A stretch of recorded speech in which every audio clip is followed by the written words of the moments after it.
Dans la nuit de Budapest, quelques mères s'activent devant le lycée de leurs enfants. Ça veut dire pas touche à nos profs. Parce qu'ils ont viré beaucoup de profs, alors que ce sont des fonctionnaires. Je veux qu'on les laisse tranquilles.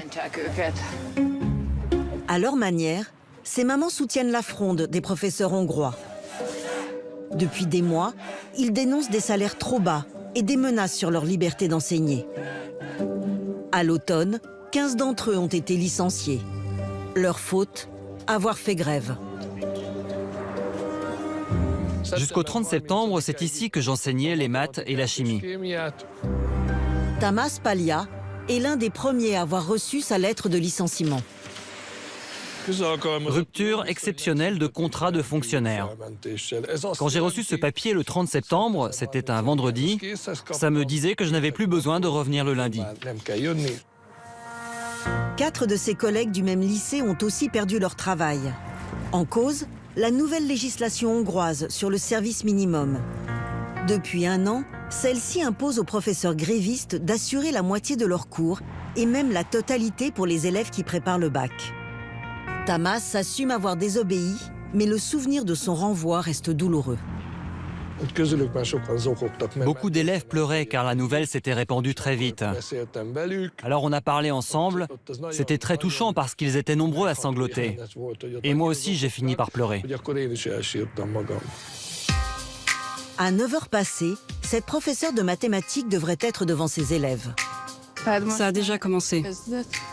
Mais elle n'est pas en retard. Elle a simplement choisi de désobéir. Moi, par exemple, j'ai 7 heures de maths par semaine pour les élèves qui préparent le bac. Donc concrètement, si je respectais ces nouvelles règles sur la grève, il faudrait que je donne des cours tous les jours.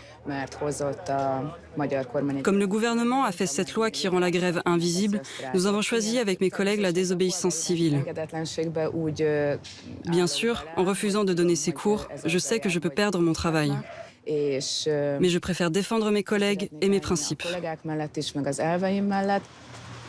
Depuis plus d'1 an, la contestation a déjà rassemblé des dizaines de milliers de personnes. Une mobilisation rare dans le pays. Pour marquer leur soutien fin janvier, les lycéens eux-mêmes ont bloqué plus d'une centaine d'établissements. C'est exceptionnel. Ça n'avait jamais été fait par des élèves en Hongrie. C'est la première fois que ça arrive depuis la fin de l'ère soviétique. Mais le pouvoir hongrois n'entend pas revenir en arrière sur les licenciements des grévistes. Pour Viktor Orban, le secteur public doit rester à part. Sinon, ce sera l'anarchie et tout va s'écrouler. Bientôt, ce sont les soignants qui n'iront pas au travail, puis les policiers. Et puis un militaire va dire « Je ne préfère pas travailler aujourd'hui ».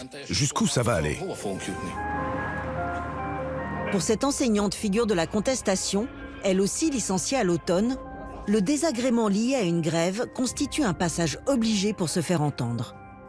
Je pense que notre droit de grève a été mutilé. Ils l'ont rendu inefficace. Le droit de grève, c'est fait pour faire mal, pour créer un préjudice. Je suis désolée de devoir dire ces choses-là, mais c'est le sens même de la grève.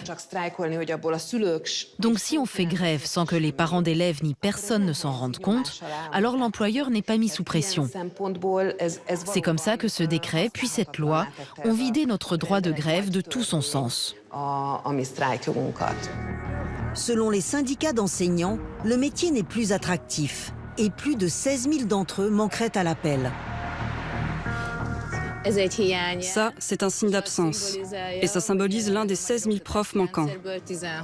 Un tel déficit d'enseignants, c'est un immense problème. Et leur réaction, c'est de virer encore des profs et d'aggraver encore la situation. En attendant, les professeurs renvoyés ont fait appel de leur licenciement. Ils font valoir leur droit de grève, un droit constitutionnel en Hongrie.